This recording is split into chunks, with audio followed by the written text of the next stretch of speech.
నమస్తే. ప్రస్తుతం మనం సికింద్రాబాద్ యశోద హాస్పిటల్ దగ్గర ఉన్నాం.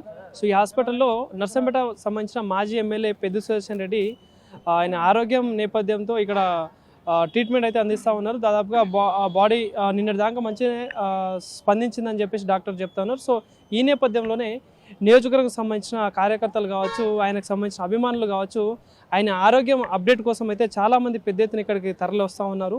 సో మా మాజీ ఎమ్మెల్యే గారు కంపల్సరీ తొందరగా కోలుకోవాల్సిన అవసరం ఉంది అని చెప్పేసి వాళ్ళు దేవుళ్ళ దగ్గర కూడా పూజలు చేసుకుంటూ యాగాలు కూడా చేస్తున్నారు కొన్ని ఏరియాలలో, మండలాలలో. సో మరి ఒకసారి మాట్లాడదాం. మరి ఆ నియోజకవర్గం నుండి వచ్చిన పెద్దలు చాలామంది ఇక్కడ ఉన్నారు. మేము నర్సంపేట నియోజకవర్గం చిన్నరావుపేట మండలం నుంచి, గ్రామం కోనాపురం నుంచి అండి. మేము ఉద్యమ సమయం నుంచే పెద్దిగారంటే మాకు ప్రత్యేకమైన గౌరవం ఉంది. ఎందుకంటే ఈరోజు పెద్దిగారికి ఈ విధంగా హార్ట్ అటాక్ వచ్చిందనే విషయం తెలియగానే మేము పెద్ద ఎత్తున కూడా మా గుండెలు ఆగిపోయినంత పని అయిపోయింది. మేము మా ఒక్కరే కాదు, మా సహచర మిత్రులు కానీ, నర్సంపేట ప్రజానీకం కానీ, గ్రామ స్థాయి నుంచి పట్టణ స్థాయి వరకు అందరూ కూడా ఈరోజు బాధపడుతున్నటువంటి పరిస్థితి. ఎందుకంటే అతను ఒక ఉద్యమ కెరటం, ఉద్యమాన్ని ఊపందించినటువంటి వ్యక్తి పెద్దిగారు. వరంగల్ జిల్లాలోనే కాదు, రాష్ట్ర వ్యాప్తంగా ఉద్యమాన్ని ఉద్ధృతం చేసి ఉద్యమంతో పాటు మా అందరినీ యువకులను కూడా సమన్వయపరిచినటువంటి వ్యక్తి పెద్దిగారు. అలాంటి వ్యక్తి ఈ విధంగా అవ్వడం అనేది మా గుండెల్లో కూడా తీరని లోటు, తీరని బాధ ఇప్పటికీ మాకు కనిపిస్తూ ఉంది. దయచేసి పెద్దిగారు త్వరగా కోలుకోవాలి. తను గతంలో చేసినటువంటి అభివృద్ధి సంక్షేమ పథకాలు అనేక విధాలుగా ఉన్నాయి.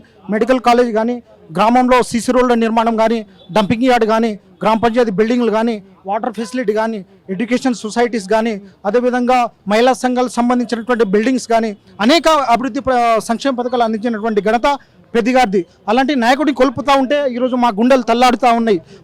మా గుండెల్లో బాధలు ఉన్నాయి. కాబట్టి అలాంటి వ్యక్తి దయచేసి దేవునికి మేము ఒకటే కోరుకుంటా ఉన్నాం.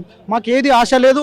పెద్దిగారిని వెంటనే కూడా దేవుడు ప్రత్యక్షమై పెద్దిగారిని మా ముందు కనిపించే విధంగా చేయాలనేది మా బాధ, మా ఆకాంక్ష. ఎప్పుడైనా అంటే ఇట్లా అనారోగ్య పాలవుతారు, ఇట్లా హార్ట్ స్ట్రోక్ వస్తుందని ఎప్పుడైనా అనిపించింది ఆయన చూసిన దాని ప్రకారం? అతను ఎప్పుడు కూడా బెదిరే వ్యక్తి కాదు, భయపడే వ్యక్తి కాదు. అతను ఉద్యమ సమయంలోనే ఆంధ్ర పాలకులతో ఎదిరించి నిలబడ్డటువంటి వ్యక్తి, ఉక్కు గుండె పెద్దిగారిది.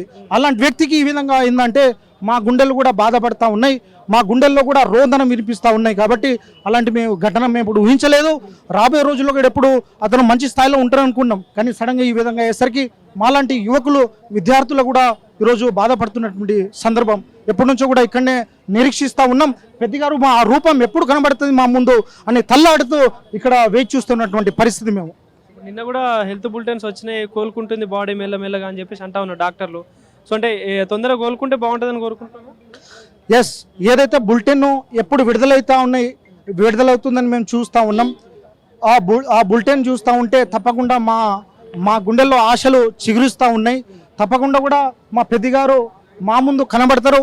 పెద్దిగారు మా ముందు కనబడి మమ్మల్ని ఏ విధంగా అయితే ముందుకు నడిపించారో ఆ విధంగా నడిపిస్తారని మేము ఆశిస్తూ ఉన్నాం. Thank you.